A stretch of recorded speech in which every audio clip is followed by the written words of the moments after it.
नमस्कार दोस्तों, आपका स्वागत है अलौकिक दुनिया में। हमारा देश भारत अपने सनातन धर्म की संस्कृति के लिए पूरे विश्व भर में प्रसिद्ध है। यहाँ समय समय पर भारत में ऐसे अनगिनत महात्माओं ने जन्म लिया है जिन्हें भगवान का साक्षात्कार हुआ है। भारत में अभी भी ऐसे सिद्ध महात्मा मौजूद हैं जिनकी वाणी मात्र से बड़े पापी नास्तिक को भी भगवान की शरण में लाया जा सका है।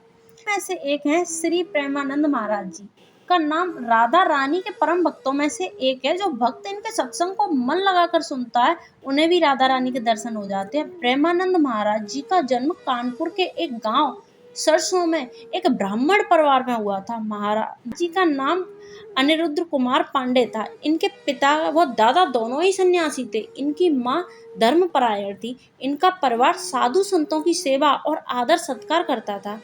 कुछ समय बाद ही महाराज जी ने आध्यात्म का रास्ता चुन लिया और उन्होंने श्री कृष्ण गोविंद हरे मुरारी का जाप करना शुरू कर दिया और अपना घर त्याग दिया। ऐसा माना जाता है कि भोलेनाथ ने स्वयं इन्हें दर्शन दिए।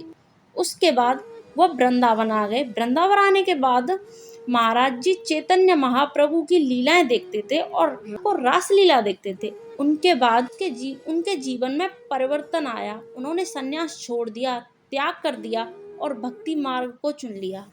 उसके बाद वह राधा वल्लभ मंदिर में जाकर राधा रानी की प्रतिमा को निहारते रहते थे और वहीं शरणागत मंत्र ले लिया। कुछ दिनों बाद महाराज जी अपने पहले रह चुके गुरुजी से मिले और 10 साल तक उनकी सेवा की और बड़े से बड़े पापी को सत्य की राह पर चलने के लिए मजबूर कर दिया। महाराज जी बताते हैं कि जब वो 35 वर्ष की अवस्था में थे उन्हें शरीर में दर्द का एहसास हुआ। डॉक्टरों ने बताया कि उनकी दोनों किडनी खराब होती जा रही हैं, लेकिन महाराज जी कहते हैं कि मुझे तो मालूम ही नहीं था कि किडनी क्या होती हैं, क्योंकि वो तो सदा भगवान की भक्ति में ही रहते थे। लेकिन तब डॉक्टरों ने बताया कि दोनों किडनी खराब होने का मतलब है कि व्यक्ति जीवित नहीं रह सकता, उसकी मृत्यु हो जाती है। महाराज जी कहते हैं कि उन्होंने वह दिन भी देखे हैं जिन दिनों को कभी सोचा भी नहीं था। महाराज जी की खराब किडनियों को लगभग 15 साल हो चुके हैं, फिर भी वह रोजाना सत्संग, प्रवचन, नित्य नियम के कार्य करते हैं। उन्हें देखकर कोई भी नहीं कह सकता कि वह बीमार हैं।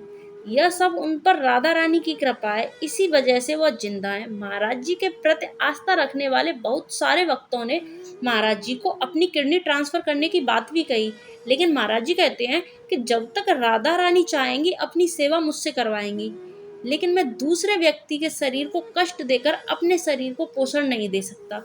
और महाराज जी ने अपनी दोनों किडनियों के नाम रखे, एक का राधा, दूसरी का श्याम। और राधा श्याम तो कभी साथ ही नहीं छोड़ सकते। यही है हमारे सनातन धर्म की खूबसूरती। ऐसी रोचक और सच्ची कहानी जानने के लिए हमारे चैनल को सब्सक्राइब करें। आप इनसे अभी भी मिल सकते हैं या वृंदावन में रहते हैं। जय राधा रानी।